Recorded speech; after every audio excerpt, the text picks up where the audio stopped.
بسم اللہ الرحمن الرحیم۔ محترم محسن عدیل صاحب سوال پوچھ رہے ہیں کہ کچھ علاقوں میں یہ ٹرینڈ چل پڑا ہے کہ ایک آدمی کسی شخص کو کچھ پیسے دیتا ہے اور بدلے میں اس کا مکان وہ استعمال کرتا ہے، اور جب تک پیسے اس مالک مکان کے پاس رہتے ہیں تب تک وہ مکان استعمال کرتا رہتا ہے، اور یہ بطور کرایہ استعمال نہیں کرتا، یعنی ہر مہینے اس مکان کا کرایہ نہیں دیتا۔ اور سودا اس طرح ہوتا ہے کہ جب میں مکان تمہیں واپس کروں گا تو تم میرے پیسے واپس کر دو گے، تو کیا ایسا کرنا جائز ہے؟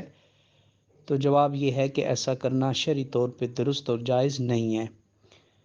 اس کی وجہ یہ ہے کہ جو اس نے پیسے اس کو دیے ہیں، اگر یہ قرض کی حیثیت رکھتے ہیں تو حدیث پاک ہے کل قرض جر نفعا فہو ربا، کہ ہر وہ قرض جو نفع لے کر آئے وہ نفع سود ہے۔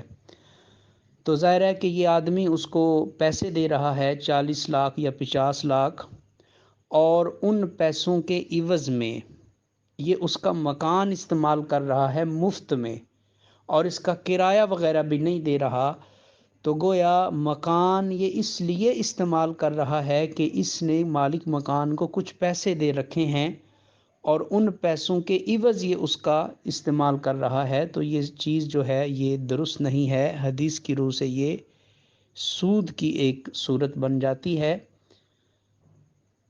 واللہ اعلم بالصواب۔